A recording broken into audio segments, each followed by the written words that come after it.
One.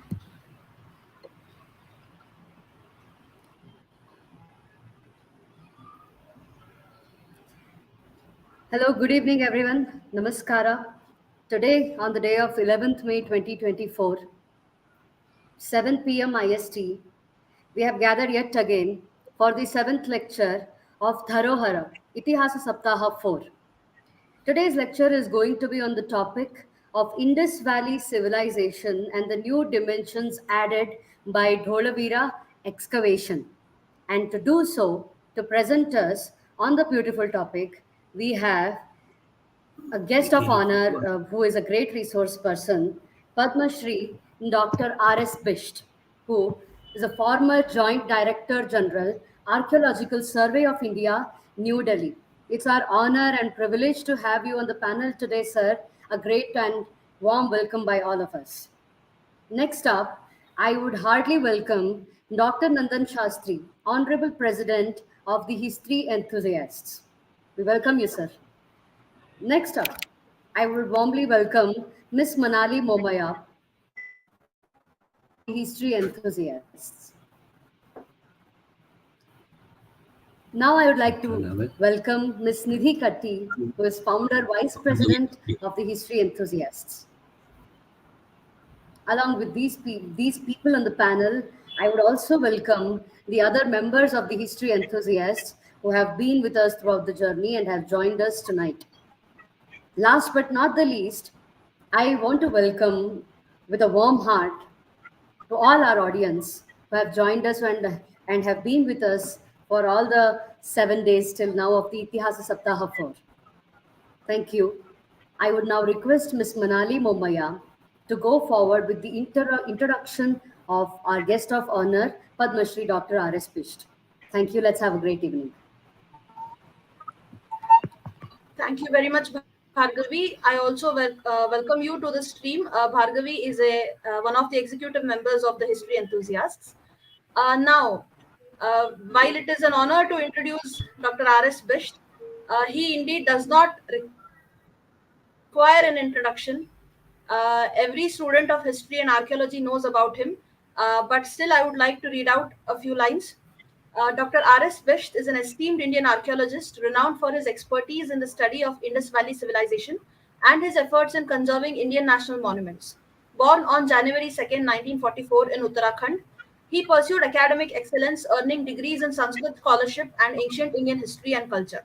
Throughout his illustrious career, Sir has held various positions within the Department of Archaeology and Museum, Punjab and Haryana, eventually retiring as the Joint Director General of the Archaeological Survey of India in 2004. Sir's contributions extend beyond academia. He led numerous excavation projects across India, notably at Dholavira and Banawali, shedding new light on ancient civilizations.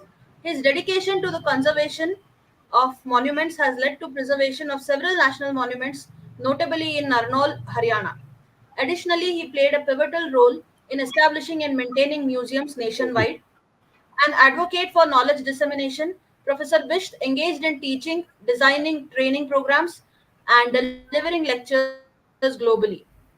His extensive research contributions include notable publications on Harappan town planning. Throughout his career, Sir has held numerous positions and prestigious positions and received several awards, including the Padma Shri Award in 2013, which was awarded to him by the Government of India, recognizing his invaluable contributions to archaeology and cultural heritage preservations. I would also like to list out a select few of his works. Transformation of the Harappa culture in Punjab with special reference to the excavations at Sanghol and Chandigarh in Archaeological Congress and Seminar. Banawali, a new Harappan site in Haryana, which was published in Man and Environment. Banawali and some other recently excavated Harappan sites in India, which was published in South Asian Archaeology. Investigation of paleontobotanical remains from Semthan, Kashmir, which was published again in Man and Environment, and so on. Sir has, to his credit, numerous such scholarly articles as well as books, and we are very eager to hear from you, sir, about the present scenario of Indian archaeology, especially related to the excavation of Dholavira. So, Uh, Now I request Dr. R.S. Bisht sir to please begin his address.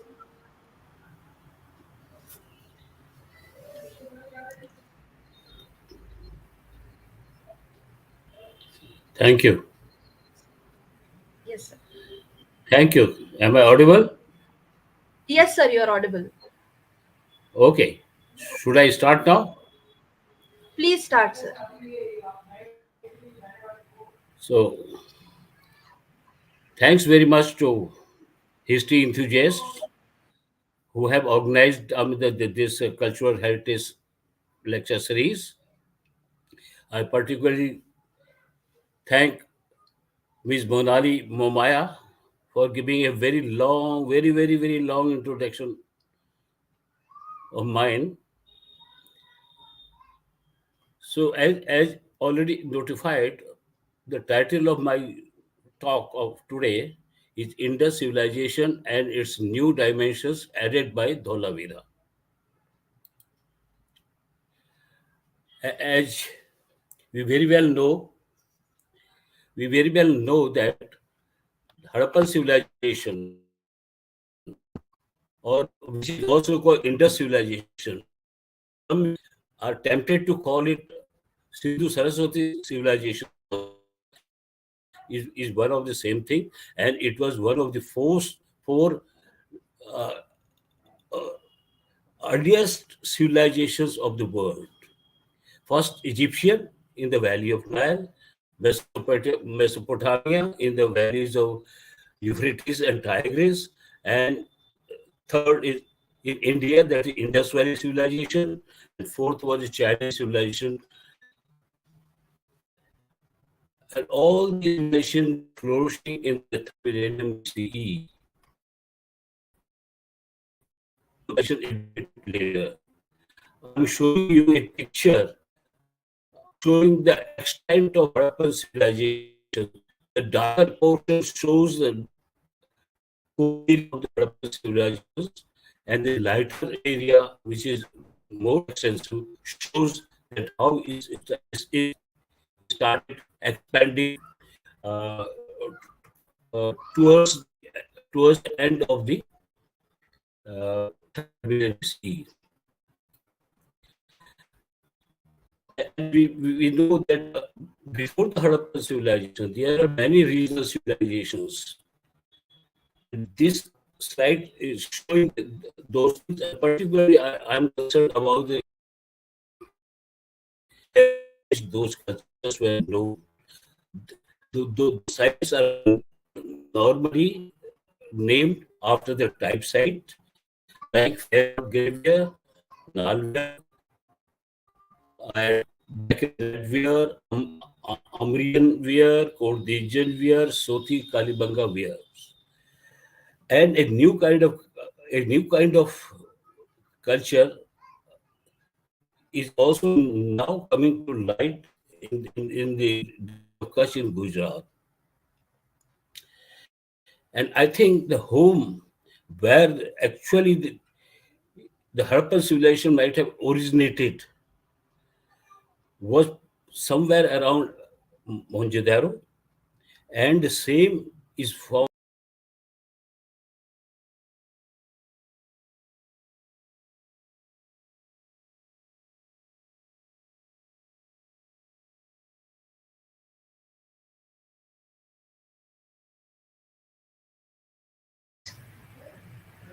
I think sir got disconnected for some reason. We are working on getting him back on stream. Sorry for the inconvenience.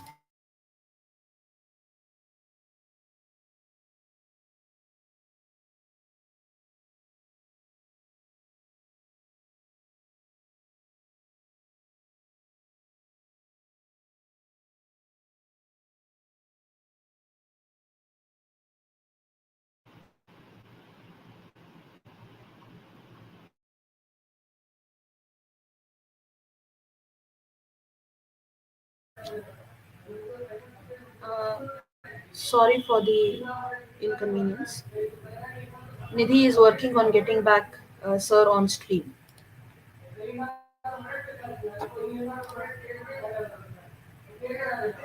Yeah, sir is back.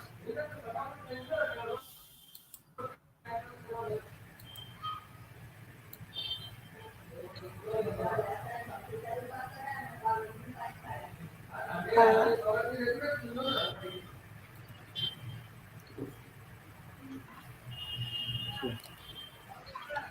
yes, sir. I've corrected. Okay. So all of us are Yes, sir, you're slave correct. of the modern technology. So Yes, sir. I do not know whether whatever I have spoken was heard or not, but I would like to tell It you was that the site of Harappa as an ancient site was known earlier, and Cunningham, Alexander Cunningham, who was first appointed as a Surveyor General, later on reappointed as the Director General of the Archaeological Survey of India, was the first person to visit Harappa, and they had a brief excavation there and brought to light some seals with writing, with legends and associated material. But at that point of time, though he had immense knowledge about the Gangetic civilization or historical period, but he could not identify the proto-historic character of Harappa. Later, uh, Marshall, Sir John Marshall saw some material, I mean, in the British Museum, London. He was attracted to this curious things which belonged to Harappa. So he organized Harappa's excavation of Harappa first, and the principle now, I mean, so many Harappan sites have been excavated before independence and after independence. I am telling you important principal Harappan sites which were excavated before independence. Those are Harappan, Mohenjo-daro, Chanudaro, and Amli, just to name a few. After independence, the list becomes longer and longer and is still being longer. Kalibanga, Lothal, Banawali, Surkotra, Dholavira, Bhildana, Barod, Nageshwar, Nagwada, Khirsara, Kanmer, Baksara, Shikarpur, Rakhigadi, Binjor. These are some of the very, very important sites. And we cannot talk about all those sites in a brief period, but I would like to say that I mean I already told, but now when Marshall organized these excavations, he first site was the Harappa, which was excavated 1921 under the direction of Dayaram Sahni. In 1992, while R.D. Banerjee was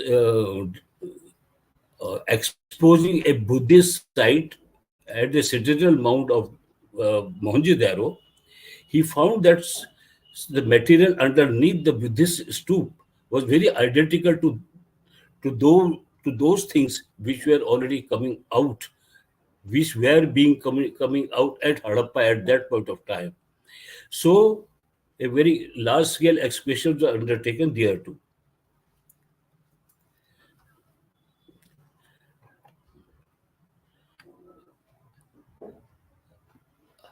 Revelation, and it was well known that it was an advanced copper bronze age civilization, but still there were no connection with chronology, with time scale. Actually, revelation came in 1924 when Marshall declared the findings from Harappa and Mohenjo-daro through an article in the September issue of the Illustrated London News. Immediately in the following issues of the news, that weekly, showing similarities between the seals which were coming up at different Mesopotamian sites by by several archaeologists and the three Assyriologists who are working on the cuneiform texts of those period, where Professor Shashi, Gad, and Sydney. They saw the similarity between the seas, those are coming up from the city states of some of the city states of Mesopotamia, and those have already reported by Marshall through his article. And some of the important sites, some of the most important was the Ur, Kish, and so many other sites too. These pieces of information turned out to be of paramount significance, showing that the civilization of the Indus Valley and the rivers of and the rivers Euphrates and Tigris were not only contemporary to each other but were closely linked by trade. Following the chronological consideration then prevailing in Mesopotamia, the civilization coming to the fore of Harappa and Mohenjo-daro were dated to the late 4th and early 3rd millennium BCE, which has since been revised to 2500 to 1900 BCE on the grounds of both cultural and scientific dating methods. Actually, here I would like to tell you that the entire chronology of Mesopotamian civilization was centered around the rule of Akkadian Emperor Sargon, King Sargon, I mean, who integrated all the city states of Mesopotamia and also extended his empire uh, right to the shore of Mesopotamia, Mediterranean Sea, and and the lower regions of the lower sea, that is the Persian Gulf of that time. It was so far Harappan civilization is concerned, it was a stage of culmination of a long cultural process which has been brought to light by French archaeologists James, like James Casal and J.F. Jaris in the Kashi Plains in Balochistan, which which area is drained by the rivers Bolan and Nari. And a very interesting cultural sequence has come out from there. First, the early village farming stage of that is Islamic Neolithic culture when there was no pottery, dated to circa 7,500 to 5,500 BC. The early village, next, the second period two was early village farming stage two, that is ceramic phase, lasting from 5,500 BC to 4,500 BCE. A third is a very important phase because there, for the first time, we see the emergence of copper technology. So now and during the third period of Mehergarh is a type site where most of these cultural phases were identified by excavation by this French archaeologist. This is the beginning of proper around 3000 BCE, and it is also very interesting to know that the anthropologist who was is from Harappan sites and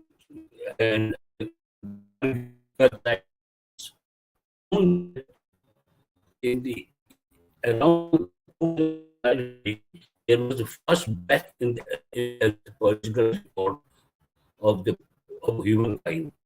It means a new element is speaking appear along with all those. Fourth is of appear impact village economy and expansion into the in place.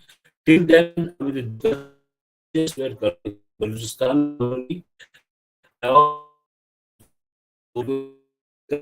where the remaining plains of the industrial important because this is period of regionalization. There are many regional cultures developed there. This is also the period which I prefer to call town economy. Earlier cultures belonged to the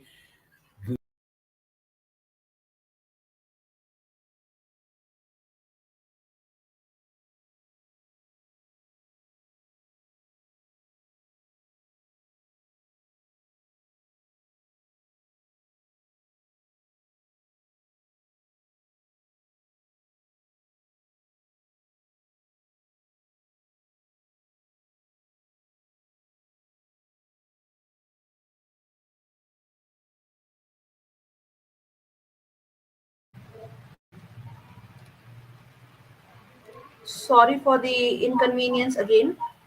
I think because of heavy rains, there is a network issue everywhere. Sir is joining back in a minute.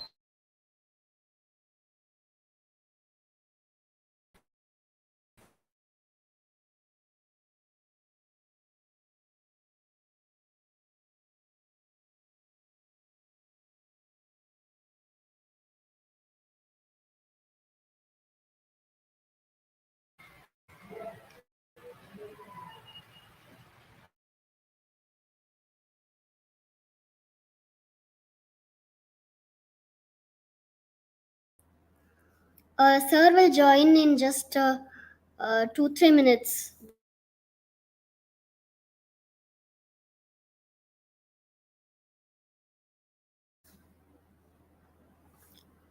Sir Bisht sir will join in 2-3 minutes. I request the audience to be patient. Sir will join us soon.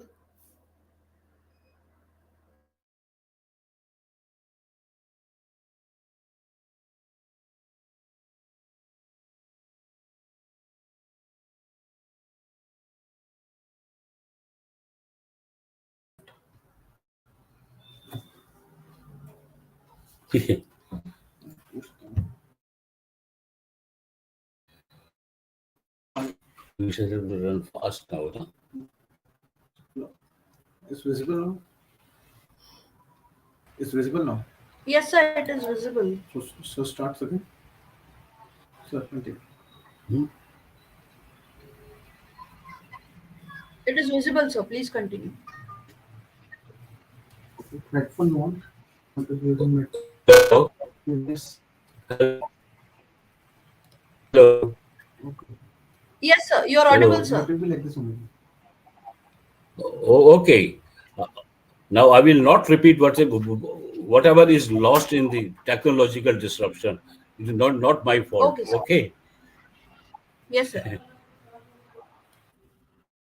Ah.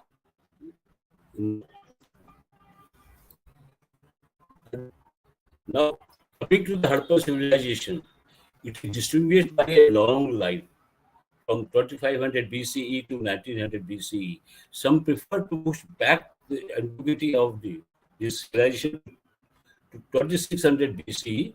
Okay, but what we, my view is that the second form of the Harappan culture was can be bracketed between 2500 BCE, 2000 BCE, and 1900 BCE is the later part of belongs to late Harappan culture.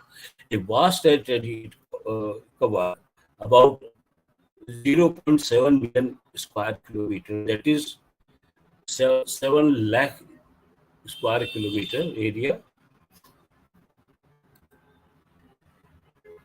It is also notable for attaining a high degree of sophistication, amazing formalism in all places, standardization, utilitarianism.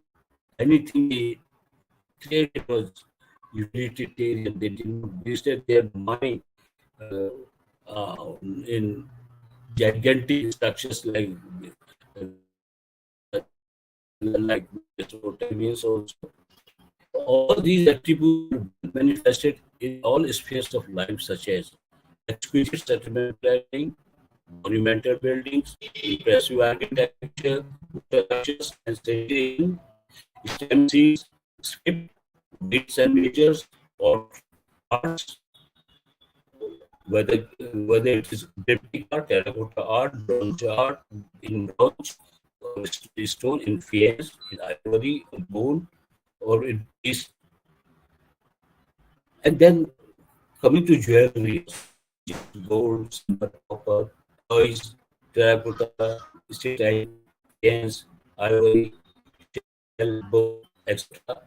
And a long range of the beads, jewelry of cementitious stones.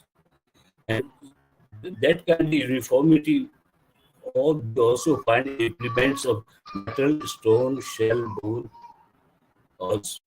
And many pieces, particularly on Dholavira, many pieces of games and gaming pieces have been found. Yes. Further, it is also remarkable for phenomenal growth and prosperity, close cultural uniformity, mass production of crafts, complex trade mechanism, including long distance trade, both maritime and overland, intercultural context, international and domestic. And then lastly, although not the least, really architecture. Here I say multi-planners and here are some of the slides which you see on the screen. First, slide plan of Mohenjo-daro, second of Harappa in the lower margin, the fifth is Banawali, very unusual layout and very perfectly laid out site of Dholavira, and with precise magical I just to show how the streets were running.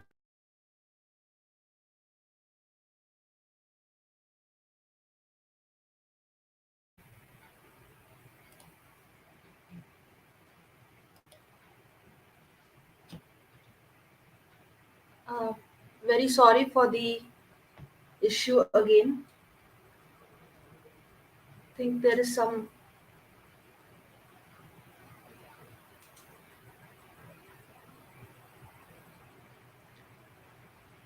As you can see, there is rains and clouds everywhere. So there's an issue with the internet.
Yes, I have asked sir to join from a different network if possible, so that the issue gets solved. Yes, I think it's the Wi-Fi issue. Yeah, we cannot, as much as we try, we cannot escape the technological glitches. Yes, Part that's of the true. process.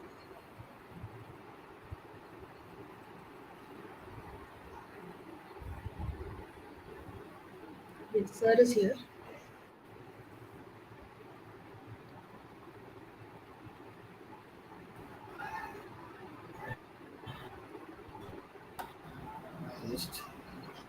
Everyone. Sir, yes. Yeah, about the Great Park. It's a part of a large building, possibly double stories and reconstructed by the under the direction of some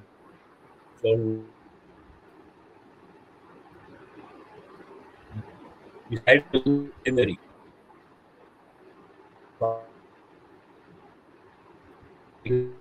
Gradual as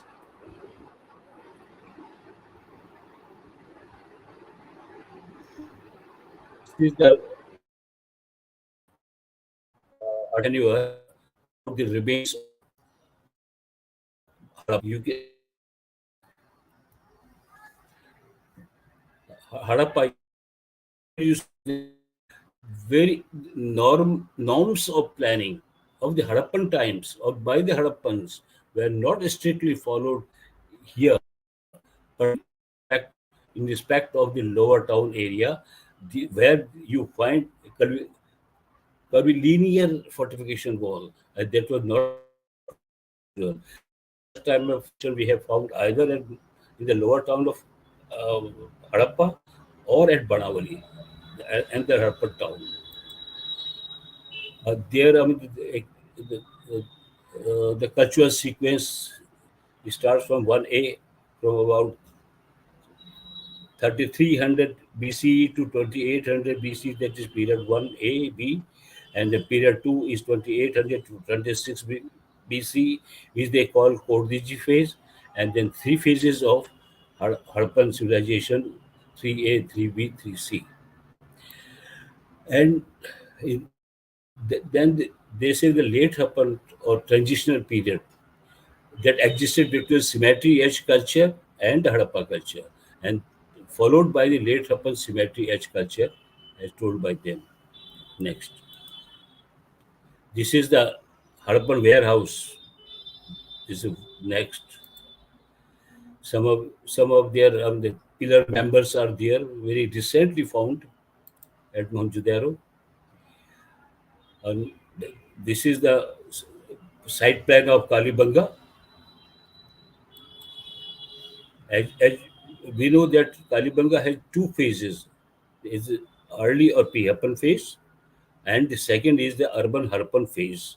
The urban Harappan phase next. On the left side is shown the fortified area of the pre-Harappans, which is called a Sothi culture, or I prefer to call it Kalibanga one culture. And second is the side plan of the mature or classical Harappan period. You can see how streets were laid out with definitive orientation and slightly different from the orientation of the fortification wall. That is not noticed at all places, at many of the places by me, including Dholavira, that street, that the orientation of street, articulation of street, slightly different from the outline of the whole urbis forma, uh, accentuated by the defenses. And I would like to tell that I have found that most of the Harappan settlements are well protected by fortifications. Whether all, if I say all, it means not only metropolitan cities, but also towns, city sites, town sites, villages, or smaller villages. I have seen a very, very small village also being fortified. Next, please. Uh, Banawali has a distinction of yielding a, a cultivated field, plowed field of the pre-Harappan times. Next. And Lothal, so far, Lothal chronology, Lothal is another very important site which is famous for its dock. I think the earliest and oldest dock in the world so far. There, I mean, the periodization is slightly, I mean, broadly speaking, period A and period B. Period A has four subphases, which belong to the classical Harappan phase, and B is the late Harappan phase. Next, please. Yeah, this is an overview of the excavated trenches at Lothal. And this is a site plan of the Lothal area. Next. This is the dock.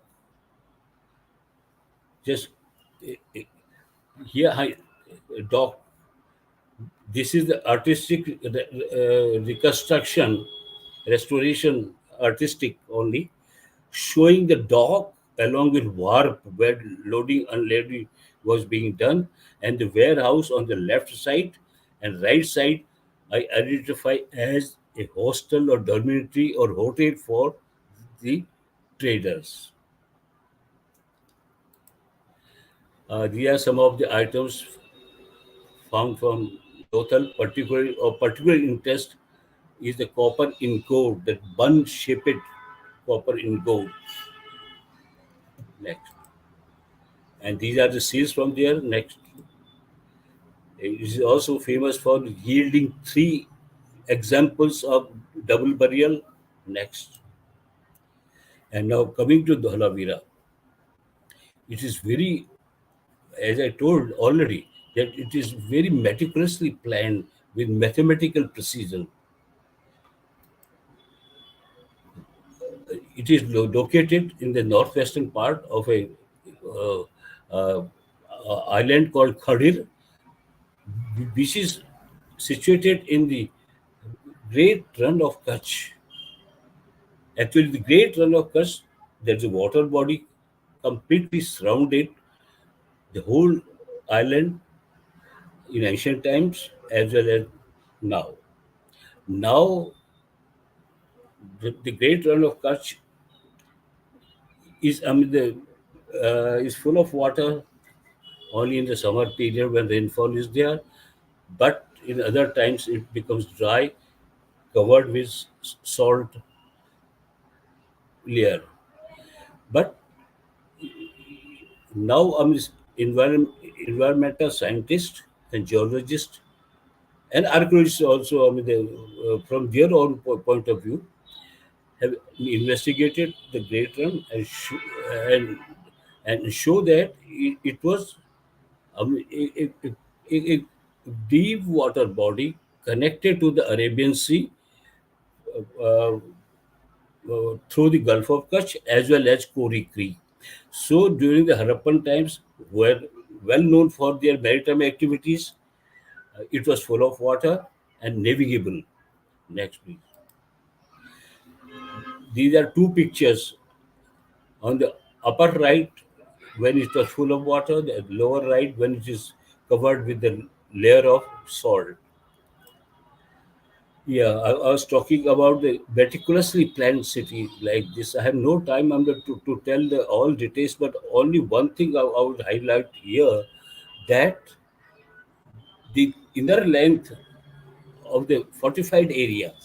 First of all, I would like to tell you that uh, Dholavira is the rare distinction of yielding the outer fortification wall.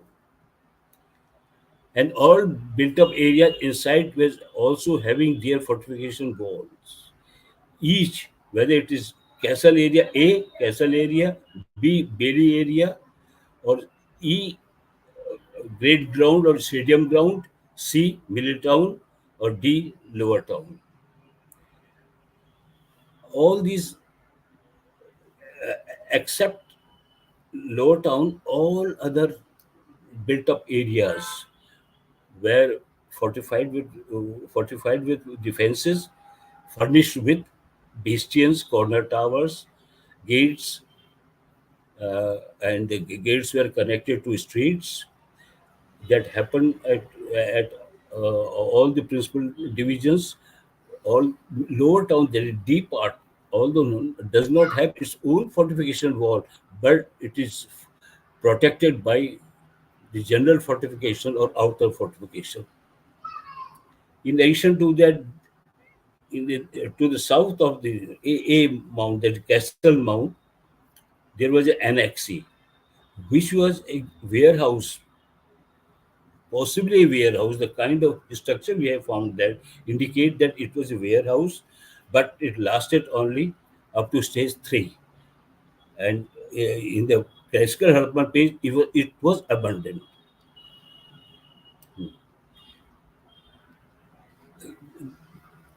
Here, we have found 7 very significant cultural stages, giving also seismic evidence of seismic evidence events.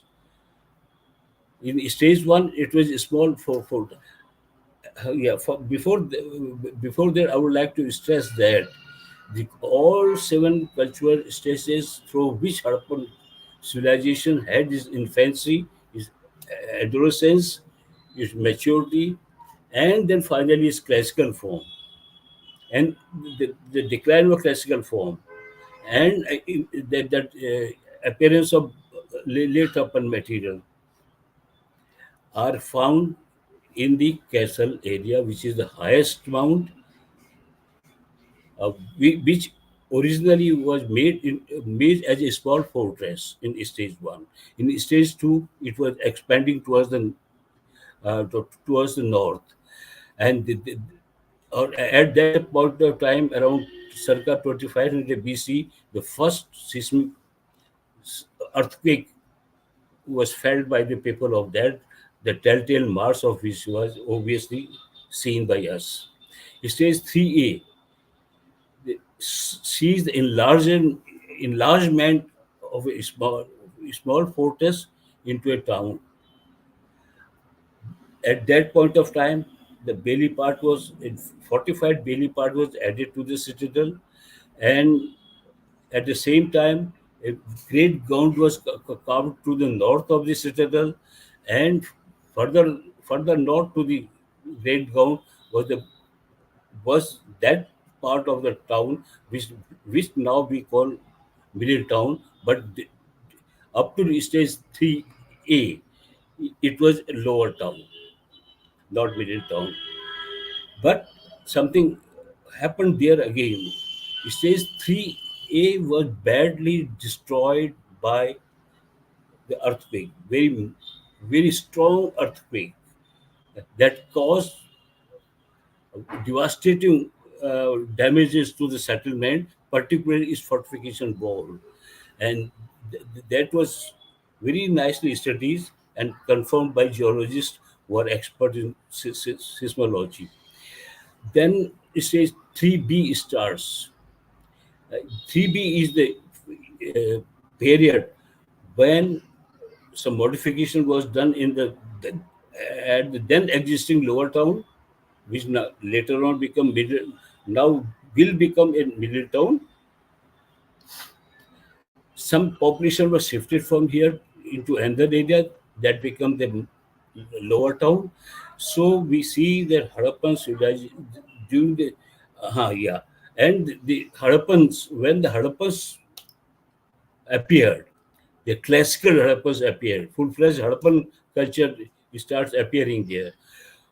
All those sites already laid out by the Harappans, early Harappans of stage 3B, were owned up by the classical Harappans of stage 4 and 5. And 5 is, in fact, the phase of decline in the culture.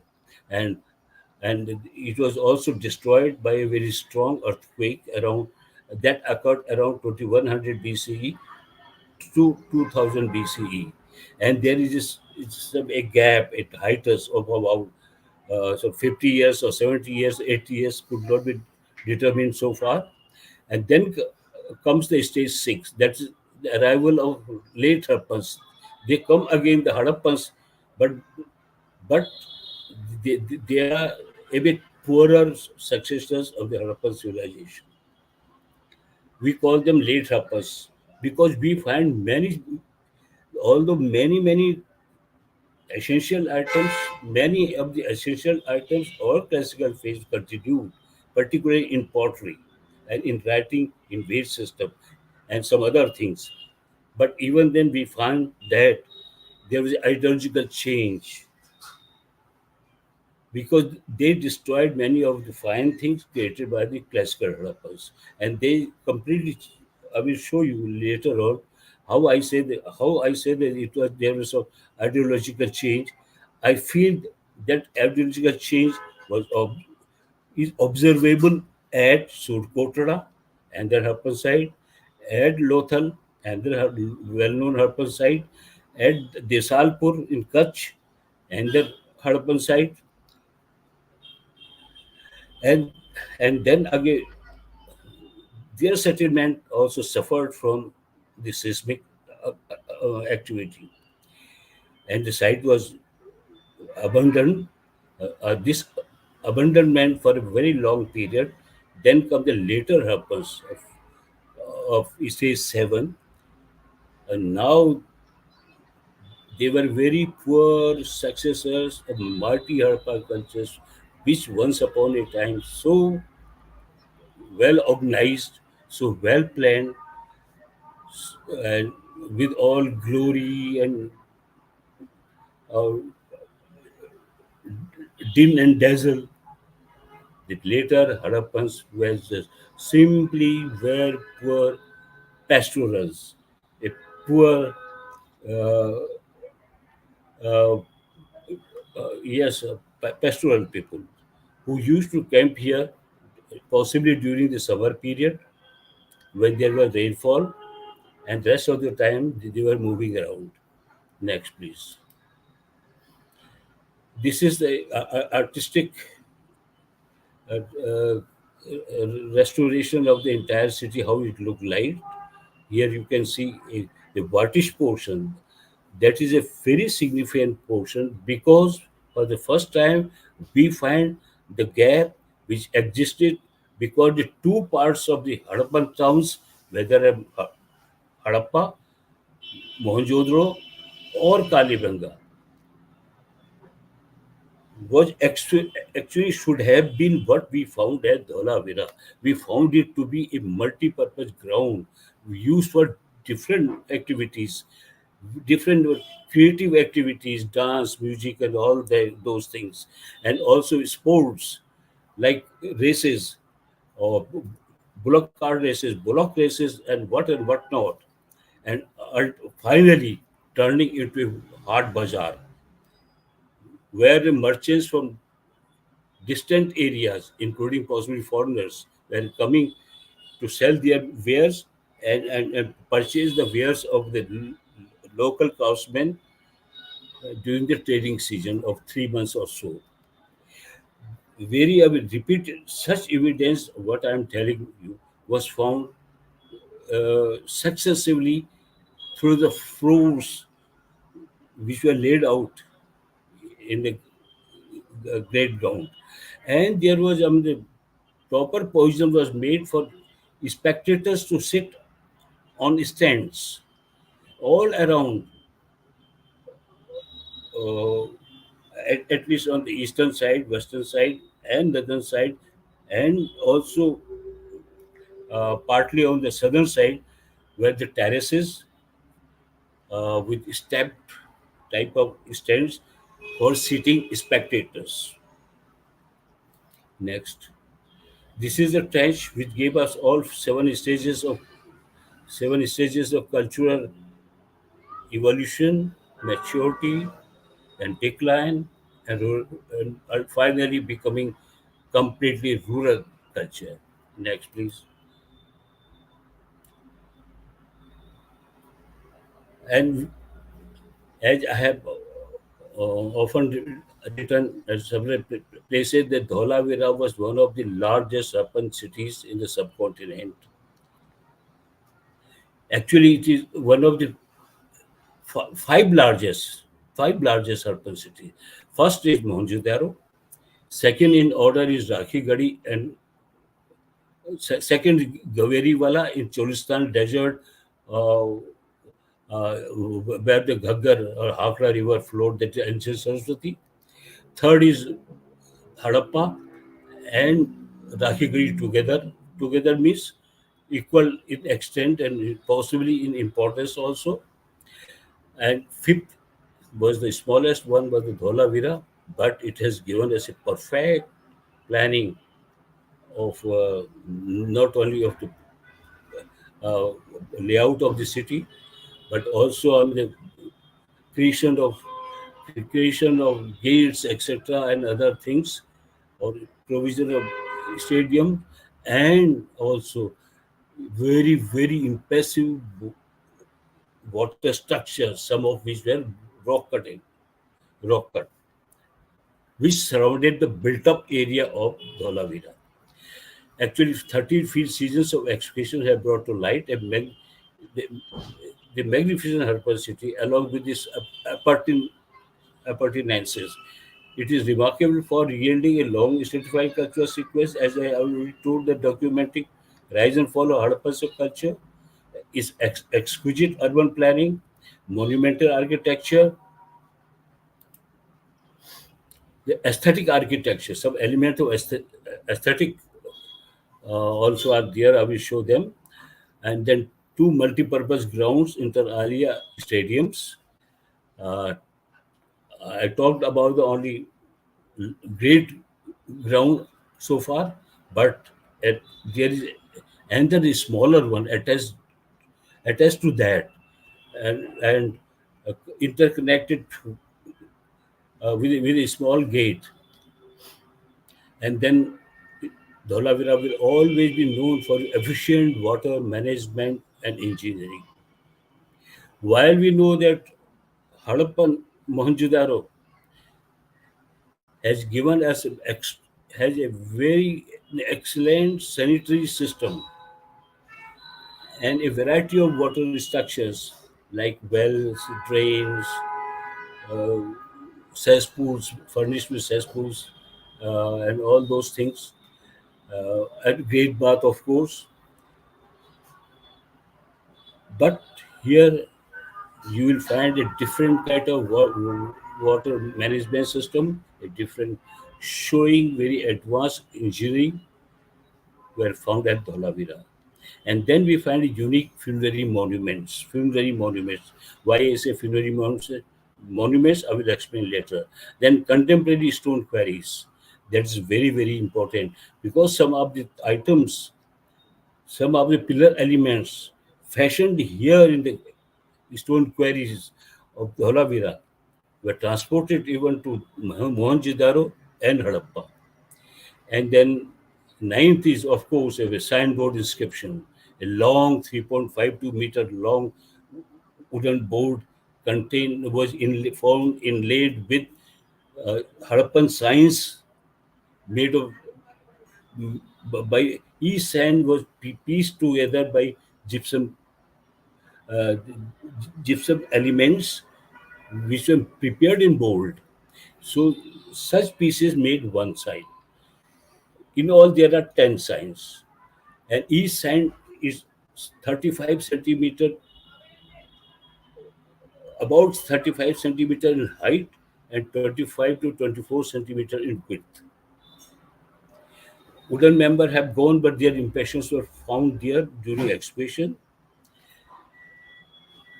And the very now that stone, this signboard inscription was found, placed safely in the western chamber of the north gate, which is the most elaborate, most uh, well finished gate, or, or most important gate uh, giving access to the castle.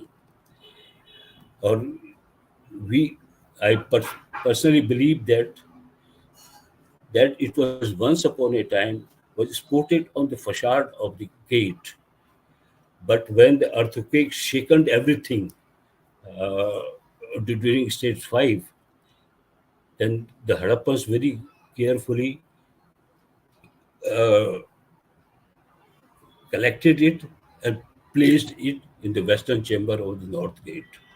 And then we found a stone inscription carved on a huge lintel.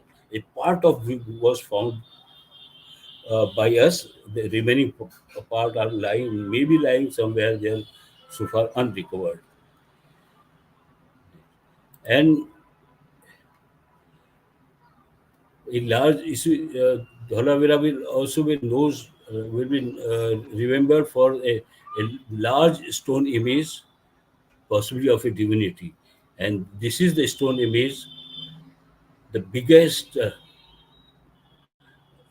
although very made on very poor stone, but it's the biggest stone sculpture in the Harappan context. And the site has also given us evolution of seals.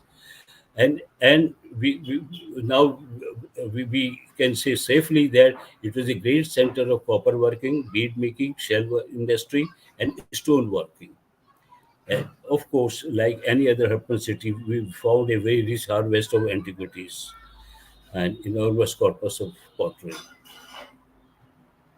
I give you this is the trench which gave us all seven cultural stages.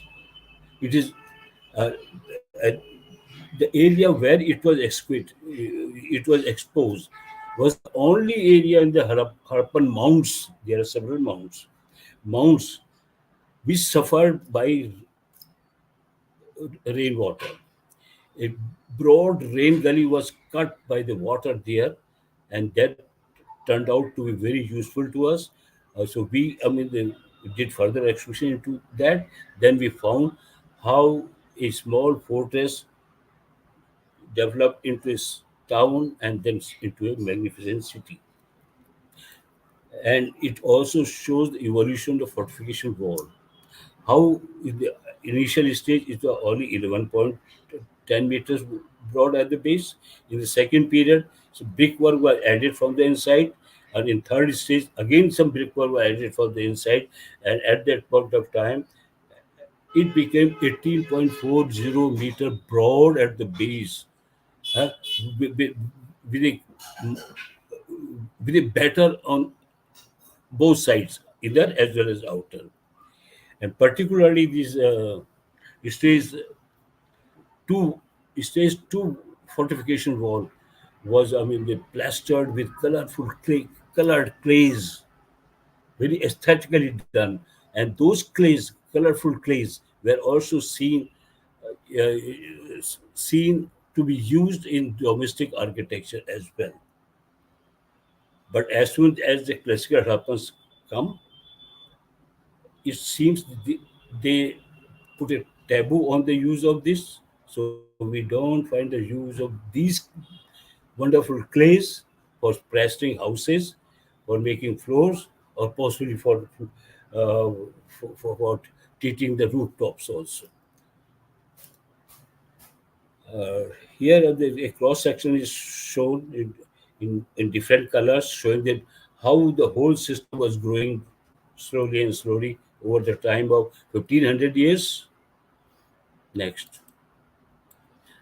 I will not explain it. This is the satellite imagery film uh, picture taken much later when we had already prepared the entire planning. It had we have already confirmed by excavation the entire planning, and drawings were prepared. Much later than that, it was done, and here we see our rows of trenches laid out, running from east to west, two of those things, and three running from north to south. So intentionally, it was that was our exhibition strategy. That worked very well. Next, yeah, this is the complete plan of the Dholavira city when it was full fledged at the zenith. Next, yeah, this is a very important picture because it shows in the upper side, on the in the upper margin, upper register on the left hand side, you see the very towering citadel, and to the west of it, a low lying area which was partly built up and partly turned into a water reservoir. And then you see the great ground, 283-meter long, 45 to 40 centimeter broad, huge one. And this was also defended by fortifications and provided with gates and all that. And on the other side, towards the north of that, was the middle town. Next, here This picture gives the fullest view, the distant view of the north gate, showing, indicating its chamber, flanking chambers, flanking a broad passageway, and in front of the gate was made a podium of 6 meter height. At uh, when it was created in ancient times, in the Harappan times, or pre-Harappan or early Harappan times, and it was provided with a ramp for accessing it. 9 meter to 12-meter broad ramp that gave access to the platform, main podium of the great of the gate. In front of that was this platform, and on the right side you see some step-like things.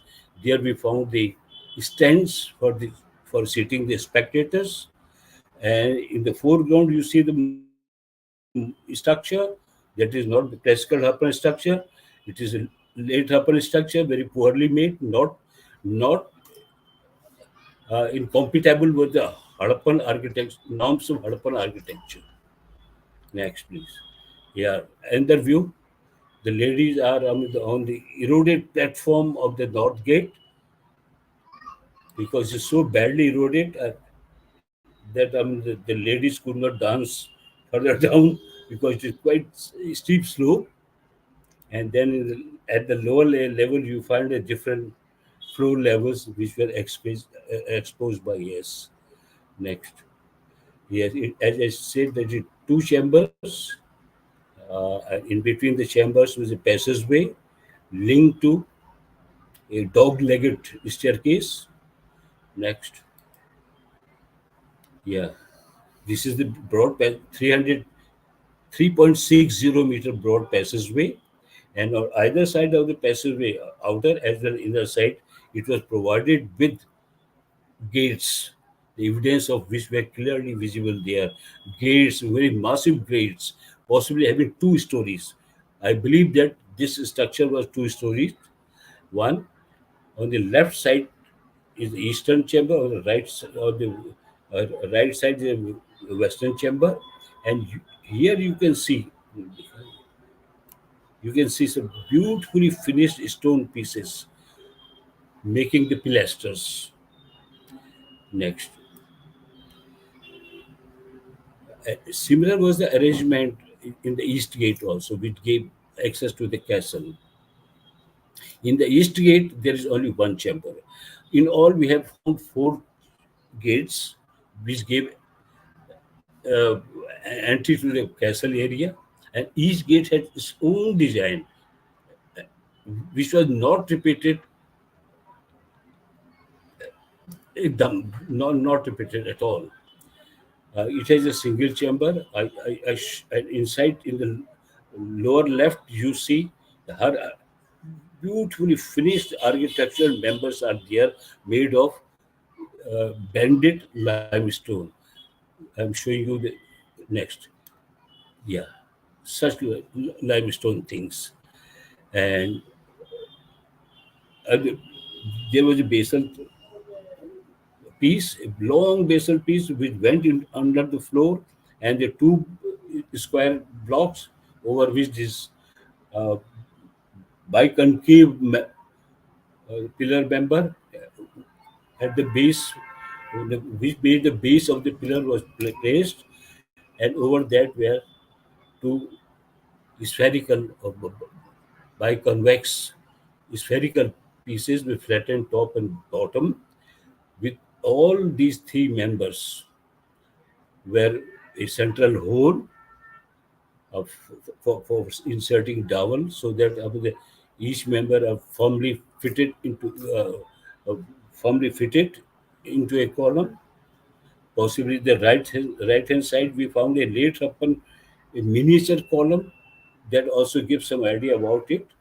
But in the case of North Gate, East Gate, I feel that the upper part of the pillar was made of wood, because all the members were not found. The kind of thing we are finding at the right, but it shows the another type of column. Harappas made many kinds of columns. These are two different examples. Next, yeah, it is it is well lighted picture. Here you can see the same thing and the pilaster member on the right side, and in the lower area you find the door. A door is part of door sill, and a member is also have slots the possibilities for fitting wooden members there, just like there. Here, yeah, yeah. You can clearly see the slots. It seems the upper part of the column was made of mud bricks, but encased in wooden, uh, surrounded with wooden case, right up, right to the ceiling. Here, and the view, and we find there the stopper for the doors. Yeah, and and the door here in the north gate we have found that uh, the the door has two leaves, or and a hole is there on which he hinges, which work as hinge for the doors. And next, the Purana wala. And it is this chamber, you see, the late Harappas wrought lot of destruction. What Harappan, beautiful things Harappan created. And it is the western chamber where we found this inscription. And the location is shown in red lines. Next. Yeah, here you can see the Dholavira pillar members in situ, Mohenjo-daro pillar member shown in the museum there at Mohenjo-daro, and the two Dholavira pieces which were uh, which were taken away to a shrine of a Dhundrimal saint of local importance later on by the people, not by Harappas, of course. Uh, and the Harappa has also yielded the banded limestone pieces. And later I will show you that we have found two stone quarries, one of which was very extensively well extensive and better studied, and second one has been by somewhat destroyed by the later people of the later historical times. Next, yeah, how the pillar members must have been joined together like this. There are some examples, and the examples is shown by the Harappa. Next, Harappa, where the shiny limestone, yellowish, well polished limestone members have been found at Harappa very recently, not many years ago. Next, yeah, how the late Harappas wrought destruction to the gates and to many beautiful structures of the Harappans is a very sad example. The, that how the column members were uprooted from there, and used in a lapidary workshop by the late Harappans in the citadel. Next, this shows how the limestone was transported to Mohenjo-daro and Harappa. Earlier, it was believed that Jaisalmer is the area. नहीं, ये. Jaisalmer has also yielded a similar mid-Jurassic formation. They felt that from here, it was transported there, but no. At Jaisalmer, near about and the neighborhood, nothing Harappan is found there at all. But at Dholavira, we have found not only quarry, it shows that Harappans at Dholavira has a necessary technology, has a quarry, has a technology of making these things, and through water bodies, for this Great Run and then Indus to Mohenjo- Mohenjo-daro and Harappa. Those things were carried, not definitely from Jaisalmer. This is the east gate giving you access to the great ground, and in the background you see the towering mound of castle, at least on more than 6 meter deposit uh, is now filled up in this ground. Original ground is about 6 meter down below. It's a rail ground. Uh, this gateway was of a later times of the classical period. Next. Here in the middle town, you see the arterial street that runs from west to east. And in the second picture, you see the crossing of four streets in the middle town. Next. And here you see the arterial street of lower town. Very strangely, that the arterial streets in the middle town were laid out from east to west or west to east, whatever you say. But contrary, in the lower town, it was oriented from north to south.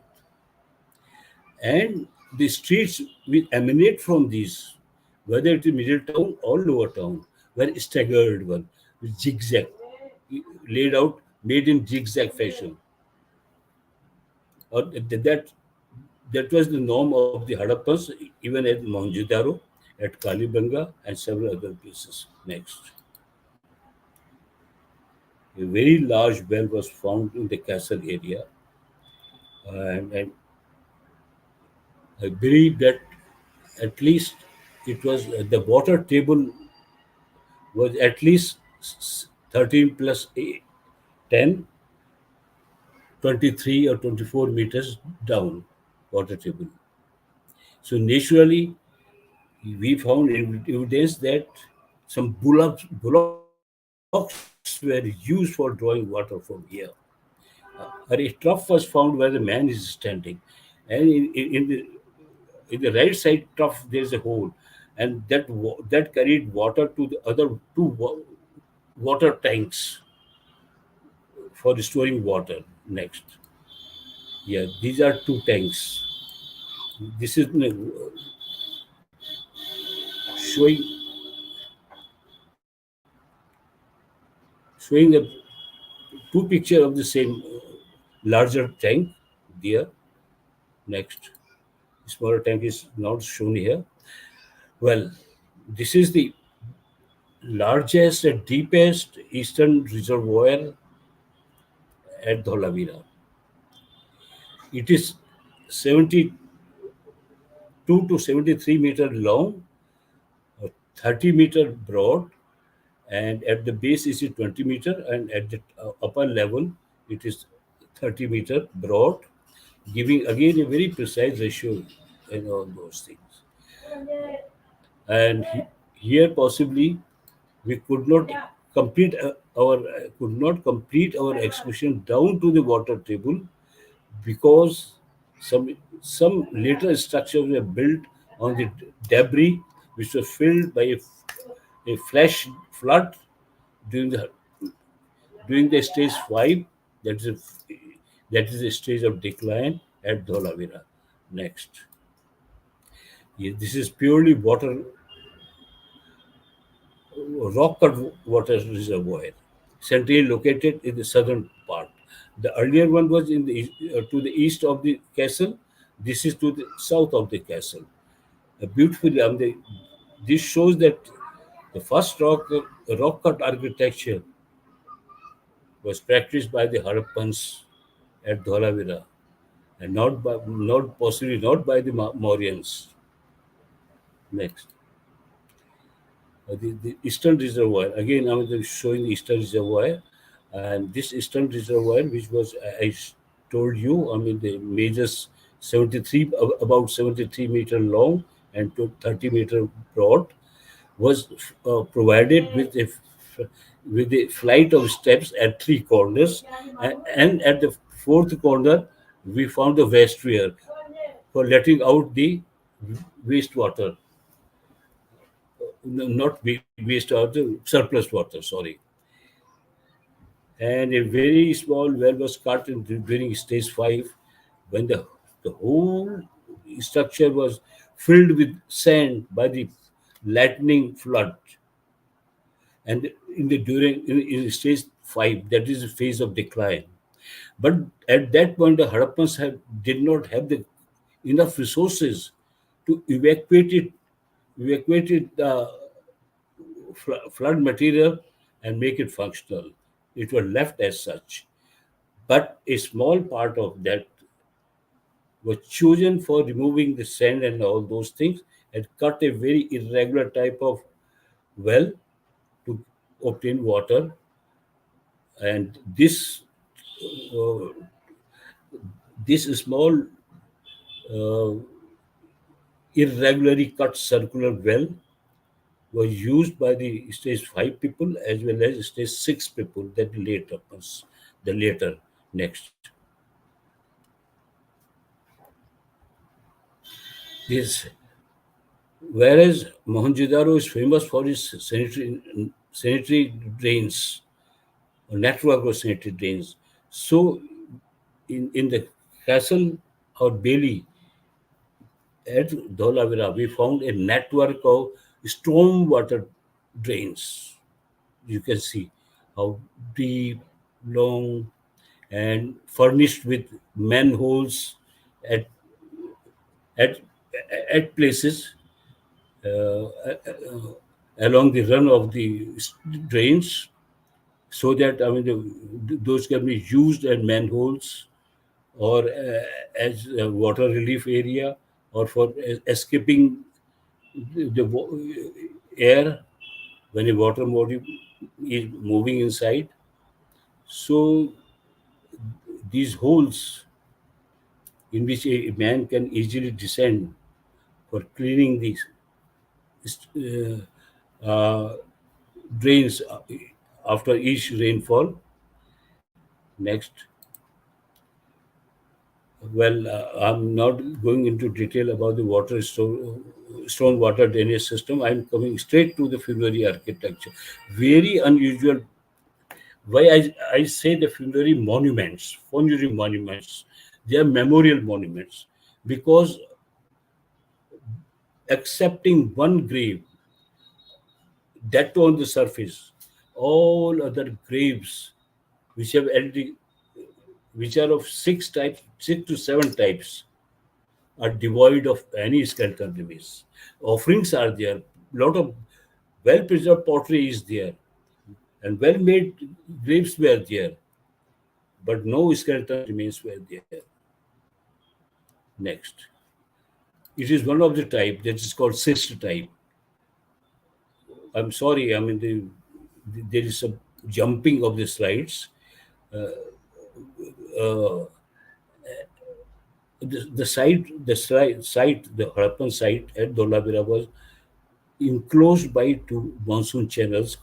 The southern one called Manhar, the northern was Mansar. And we found particularly in the Mansar Lake, in the Manhar channel, evidence of three dams for conducted diverting the water uh, to the cascading series of reservoir, uh, particularly around the castle area, to the east of it and to the south of it. Next, this is the quarry site. You can say the discarded pieces are there, and a lot of debris created by the Harappan period are there, is seen there. Yeah, coming to the funerary monument. Next, we have seen two types of such a tumuli. Actually, we have 6, 7 such tumuli in the cemetery of the Dholavira. Only two of them were investigated, and it is very strangely that the bigger one, which has a diameter of 30 meters and height of 9 meters, was provided with a circular platform. Over that, a spoked wheel type of construction was uh, done all around a centrally cut rock cut grave, a centrally located rock cut grave. So this is tumulus one, this is the biggest one. Next, a view of the same tumulus. Next, period. This tumulus two, that was another example of such stoop-like structures, a circular platform of 24 meters, whereas in the earlier, in the period, in the tumulus 1, the diameter was 30 meters. Here the diameter is 24 meters. And the architecture details are almost the same, but without spokes. So these kind of structures were mentioned even later by the literature also. They call Sara Ratha Chakra Chiti, Saprati Ratha Chiti. It means altar with spokes, with a altar made in the form of a chariot wheel with spokes, that is Sara Ratha Chakra Chiti. And the other one is Saprati Ratha Chakra Chiti. But the circular thing, but uh, denoting the chariot wheel, but without spokes. Only valley is there. Next. Yeah, very interestingly, the middle phase of the middle town, in the from the middle levels of the middle town area, we found this piece of stone, which the outlines, I believe that it shows the outline of a, the stupa, the kind of stupa they raised. And tumulus 1 and tumulus 2 are a very good example of that. And similar thing have been found uh, in Bahrain caves, both types of, with spokes and without spokes. And possibly those belong to the Harappan traders. Yeah. Because Bahrain was an important uh, trading center, an intermediary center between Mesopotamia and Indus Valley. That is called, Indus Valley was possibly called Milukha, and Bahrain was uh, Dilmun and Magan area. Makran area was the Magan in the of the cuneiform text of the of the Mesopotamian inscriptions. Next, some other graves. I'm not going into details of those. Next, particularly, I will draw your attention to the rock cut grave. How it was furnished with pottery, a very different kind of pottery, which is normally not found in domestic architecture. Fabric is Harappan and all those things, but a different kind of pottery in form was prepared for funerary purposes. It seems that that's we observed in most of the graves. And in the same, this is tumulus one, spoked one. We found a necklace of statite beads, string in a copper wire, which those hooks on either side, and under a shell, a string of shell, and then a gold bangle and a gold bead and few other gold thing. The central one. Central one. Central here. Here, this bead of semi-precious stone was capped with golden on either side, capped with gold. Next. Hmm? Hmm? Bus. This is the inscription, the famous signboard inscription. Next. The famous stone, lintel stone thing. Next. Seas, three different kinds of seas. Seas for early Harappan level. And second one for mature Harappan. Third is late Harappan. Beads of different that stone image I was mentioned earlier. Next, how in profile or in the back side or different various shapes. It seems that this stone image of divinity, possibly of divinity, was badly vandalized by the late Happans. Head was beheaded, head was broken, knees were broken, the elbows were broken. It was a new thing. Its genitals were also rubbed off. But it's still some impression of the genitals remain there. Next. Weights of different next. Weights. This gaming board is one kind. There are several kinds of gaming boards have been found there. Next. Okay. Now I stop it because there are too many things, and those things which are found here at Dholavira are found at Mohenjo-daro also, at Harappa, at Kalibanga, at Banawali, and all other places.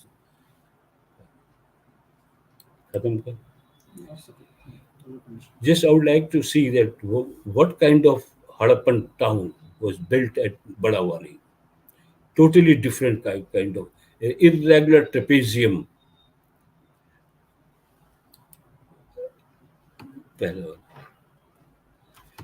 Yeah, actually, I mean, the earlier settlement of period one was converted into castle by the Harappans, and the fortification which belonged to the Harappan period was utilized and modified by the classical Harappans, and a very different kind of acropolis was made there.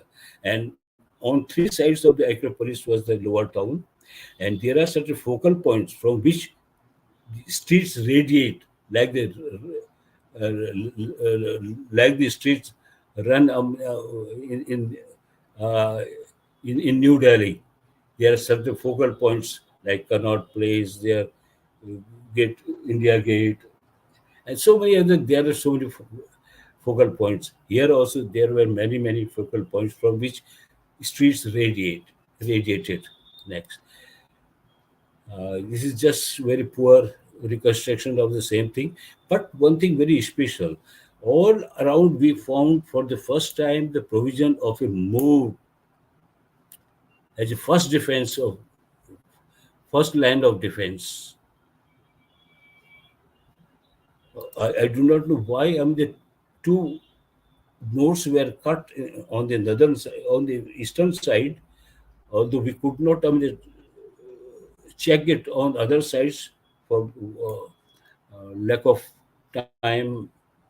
We are always short of time. Archaeologists are always short of time at any excavation site. Next. These is different periods that flourished there. Very interestingly, this is the site where for the first time a proto-Harappan period following the pre-Harappan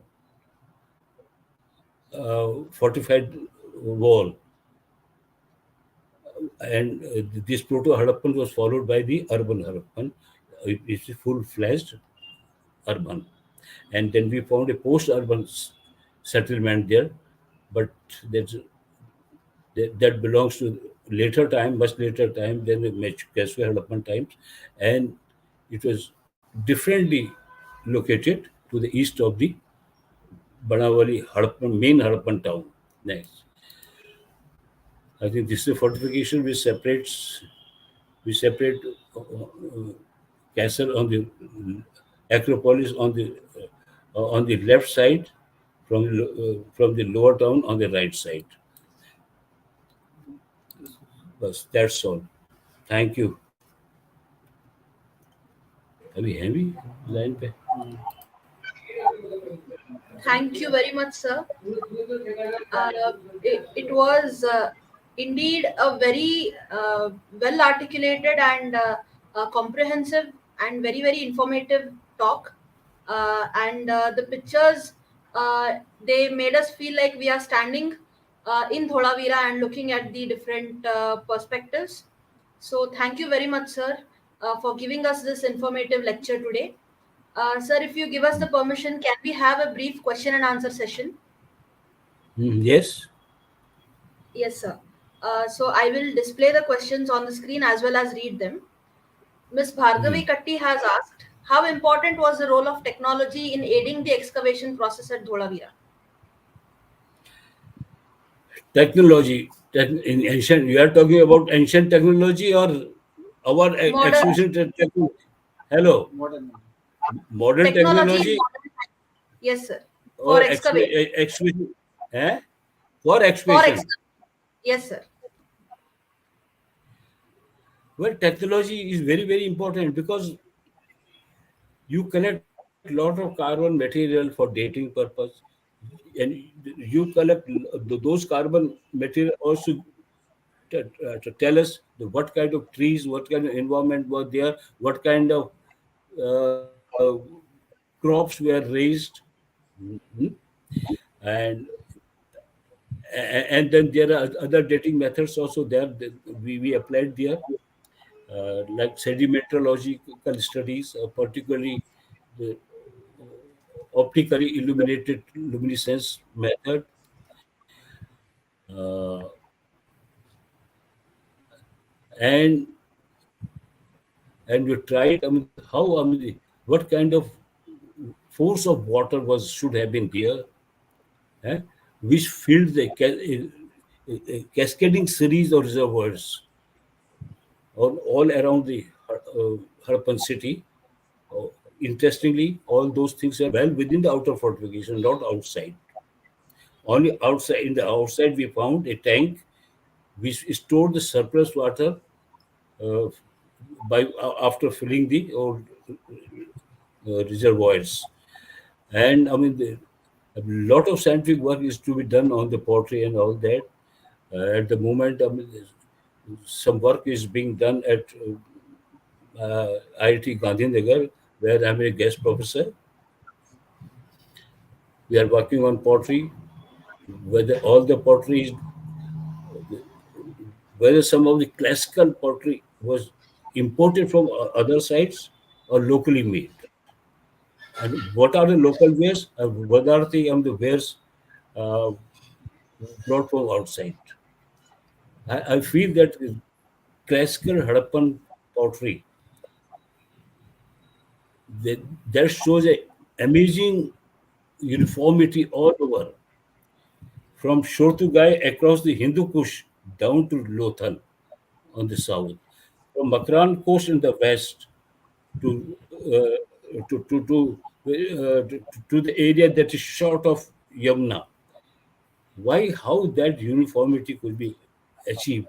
Whether there was some some special centers of production of those things, as in the historical, as in the, today also, the potteries of like water jars of Chechal are very famous, and those jars are sold in Delhi or in Gurugram. So was there any that kind of thing or not? And the kind of material we find in Oman, which was very rich in copper, and it was in a way was colonized by the Harappans. Actually, Harappans did not settle down through agents. I think some financiers back in the town or cities, were using their agent uh, and making the local people to work for the Harappans there. Because there are many sites where we have found evidence of Harappan material. As a study was made, particularly of a vessel that is called transport vessel. It, it was investigated that the chemical composition of that shows that those pots were many of the pots were manufactured at or around Mohenjo-daro, not at Harappa or in the neighborhood, nor at Noshero and the Harappan site or its neighborhood. And they also say that there should be some other center of production, or that particularly the storage jars which are used for transportation of different things. They were used at the sites by local people also, and at the same time, those jars were used for transporting something to Oman Peninsula, maybe honey, maybe ghee, huh, or maybe some other liquid thing, or maybe wine. So a lot of work is to be done. Actually, sky is the limit. So we are trying to make use of technology, all of those things, physical, chemical, and all those things. Radiocarbon technique. Thank you, sir. Sir, I have Thank a you. question. Since I visited Dholavira only 2 months ago, Oh, so it is that's very, great. yes, sir. It is quite remote. I am also from Kutch, sir. Actually, my grandfather is from Kutch, so I have a Really? connection with this. Yes, sir. So I saw that it is very difficult to reach Dholavira even today with the road of heaven and everything. So when you were excavating, sir, in those days, what was your experience? Can Where you just? yeah, condition were much worse. Eh? There was only one Yes, road from Rapper, a yes, sir. single road from Rapper, with a lot of potholes, was carrying up to only village Janan. But Yes, sir. now the road has been widened, and now it goes to Dholavira village and Dholavira side, as well as beyond that. Hmm? But I Yes, mean, sir. we didn't have that kind of thing. And Rapar, which is 100, almost 100 kilometers away, that was the only place where we could purchase our provisions. And in Yes, the sir. local market, nothing could be available. These are small local uh, shops where you will find lot different kind of things. Not even only the, only one kind of soap was found there. A lump of soap, which Yes, sir. usually is used for washing clothes, and it was cut with wire. Then by weight, it was sold. And no toothbrush, no toothpaste, etc. Nothing. But now you will find everything there. Yes, sir. It has completely changed the lifestyle of the local people. But that time was very difficult, very difficult. If one has to, one used to fall sick, he has to taken to Rapar, 100 Yes, sir. kilometers away. And now, and the road is almost built now Yes, sir. across the run again, and the road across the run from linking Khavda to Dholavira, Howrah. the Sarai Mound. है ना? This is much Yes, shorter from when you are traveling from Bhuj to Dholavira is yes, sir. much shorter. But in our times, we have to made a detour. Yes, sir. It From Bhuj to is Rapper used and then to. Rapar, then Sabakhari, and oh, Bajau, and then to Bachao. Bhuj. Yes, sir. Bajau and Bhuj.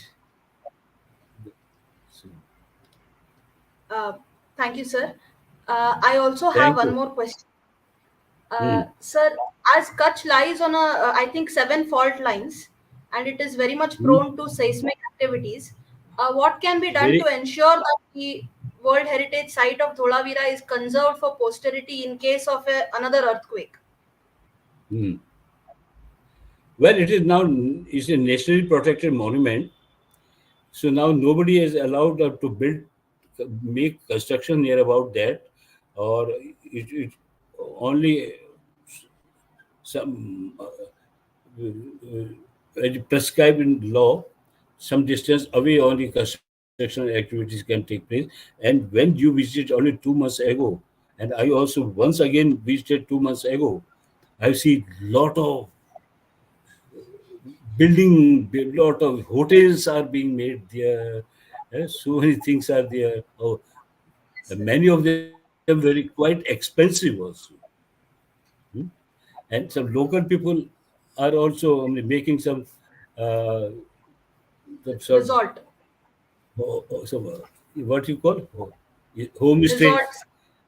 Yes, sir. resorts of course there, but individual houses are also made provision for the tourists to there, because in the winter season there were time when all the hotels are full.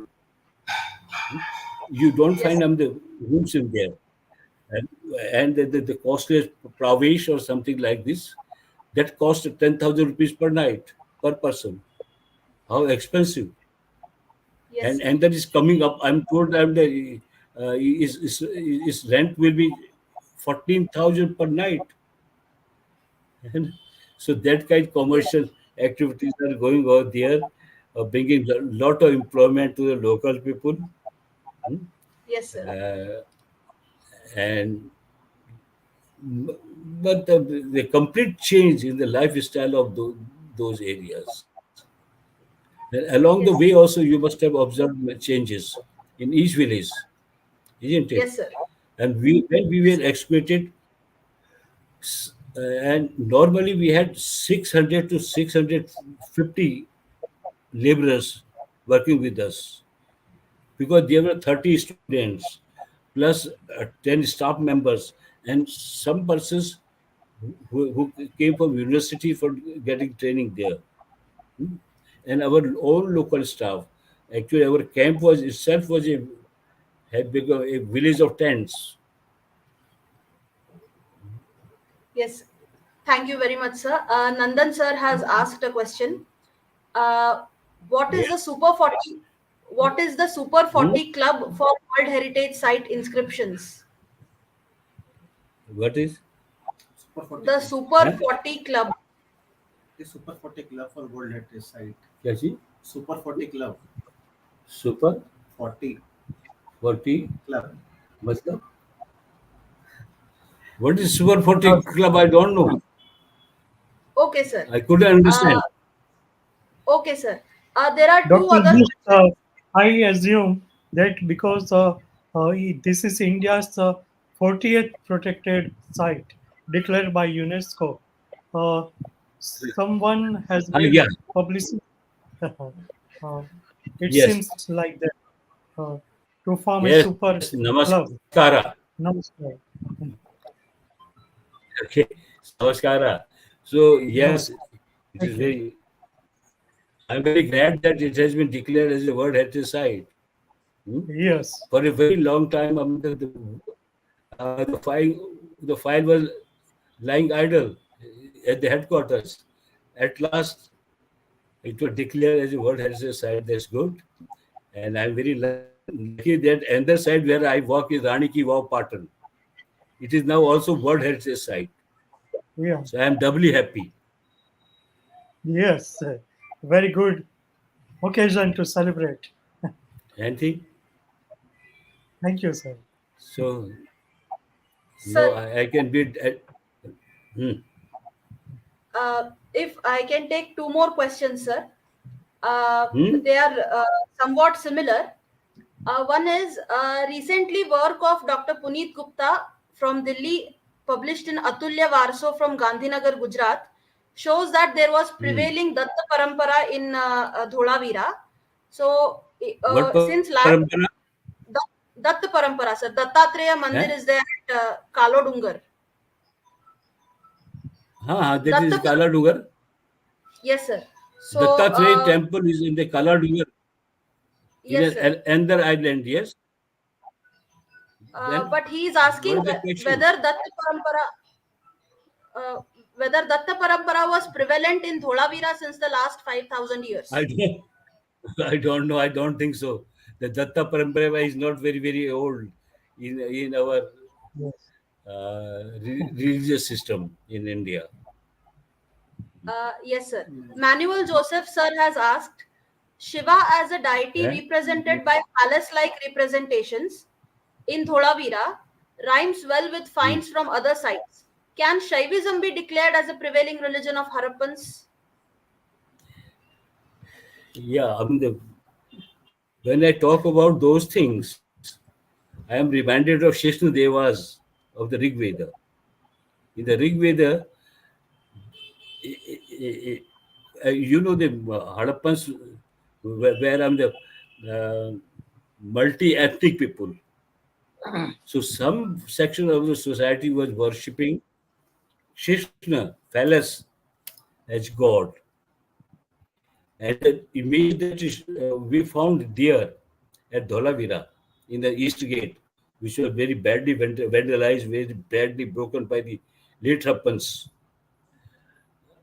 seems to be, I mean, indicating towards that kind of thing, which phallus worship sort of thing, because that is nude figure. A genitalia were intentionally rubbed off, hmm? And it is sitting as if he was displaying his genitalia. And the only sculpture of that, there are some terracotta figurines are there from Mohenjo-daro, which are somewhat similar to these things. Hmm? So I don't say it is, and there's you know the so-called Pashupati scene is there, hmm? Surrounded by four animals. Eh? If, I think he's also possibly nude, though there are two different views about it. But you recall that image on the seal, which uh, Marshall says the proto Shiva, proto Pashupati. So I think something. I mean, Yes, something have their deep roots in our ancient literature also. Hmm? So yes, we sir. should have to look into our ancient literature also, because there is a yaksh prashna, there is a riddle that who were the authors of the Harappan civilization, and on the other side, we do not know what were the archaeological remains of the Rigvedic Aryans, because Rig Ved is the oldest in the Vedic literature. Hmm? And it is Yes, sir. in its subject matter, in its language, in its expression, in diction, it is so different from the later Vedic literature. If I say later Vedic literature, I mean to say Yajurved, Atharved. Yes, So sir. for Sam Ved is concerned, it is heavily borrowed from the Rig Veda. So what were if they people were there, where are the archaeological remains of the Aryans, early Aryans? Rigvedic Aryans, let me say so. And who are the authors of Harappan civilization? We do not know. And the script remains still uncoded, undeciphered. So if it could be deciphered in future, if it is, it will put an end to what language group or to what language group those belong. Whether there was one language or different dialects were there. Yes, sir. Sir, in a similar way, sir has asked one more question. In the light of naked standing figures in Kayot Sarg Mudra, found from several sites, can early Jainism be thought to be in existence in Harappa, in Harappan times? Well, I believe that the Jainism and Hinduism, if you call, to call it Hinduism also, are two different aspects of the same thing. Shiva, Rishabh, the Adinath, is the only Tirthankar in the Jain traditional what you call Pagam, Tirthankaras, who has Yes, sir. long hair, sits under a tree, and whose emblem was A bull. bull. Bull, है ना? The same Yes, sir. you can apply to Shiva also. So the Shiva of the Hindus were developed on a, on a different line possibly, and Jainism went differently from that. But the Adinath, Rishabh, which is called Adinath, Rishabh Dev also, is a many similarity, many such attributes which are attributed to Shiva also. Hmm? Very true, sir. Yes, sir. And coming to the last question, sir. Or Uh, another thing, yes, sir. other Tirthankaras are they shown seated or in Kayosarg Mudra. Hmm? Yes, sir. That is, I mean, a different tangent, Uh, yes, sir. different trajectory. So, sir was specifically asking about Kayot Sarg Mudra. The Kayosarga, I found one piece from Kushar period at Sanghol, the site which excavated when I was only 24, 35 years old. That was my first excavation. There I found a small terracotta shown possibly a Tirthankar in Kayusarg Mudra. Yes, sir. Sir, last one question. Dr. Rajiv Nigam sir has asked. First of all, he says, nice to listen to you after a long time, sir. Pleasure, particularly to listen to you on Dholavira. And he has asked, what was the height of the wall around the citadel? And if I may add another question by Mrs. Chaya Momaya, how much population could have been in the township of Dholavira at its peak? Well, I remember that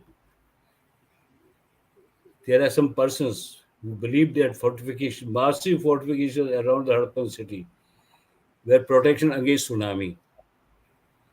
The paper was sent to me, and my name was also one of the authors. I edited it thoroughly, but I said, please don't put my name in this theory. One thing, eh?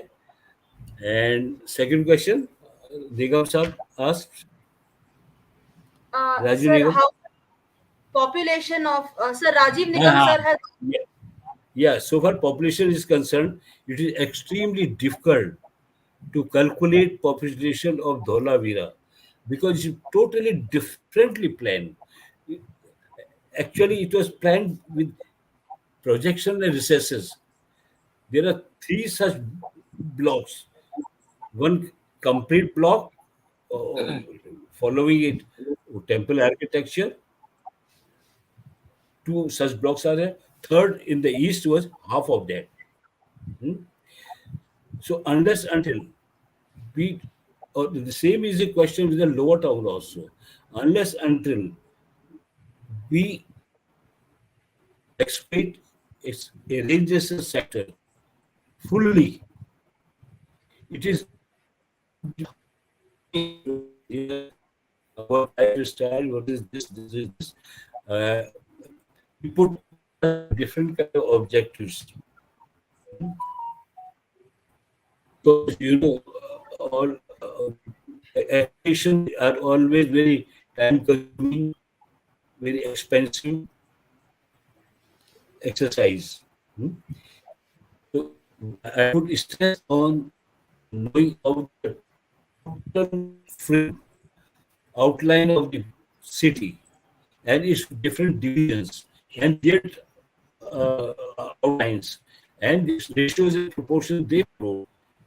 Very surprising the ratios proposed ratio and proportion that were followed by the at Dholavira appear year later. The text.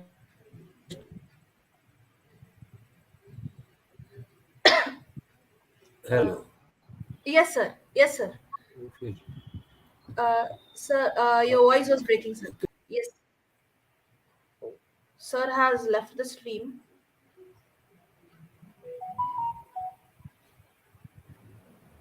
Yeah, I'll just text him. I'll check it. Yes, since we have come towards the end of the lecture, it is going to only take 5 more minutes to conclude.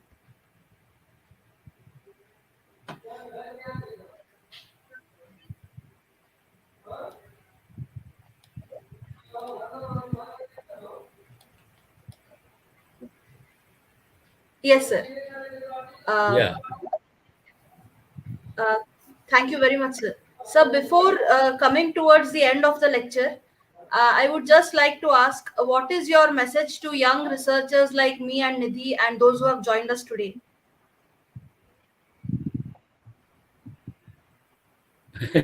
Be true to yourself and be true to the site. Thank you, sir. It is a very short and very apt message. Yeah. As Buddha said, Atta Deepo Bhava, be Atma Deepo Bhava, be lamp unto thyself. Absolutely, sir. So the basic principle that I am aware Yes, in sir. life, in expression, in the exposition, everywhere.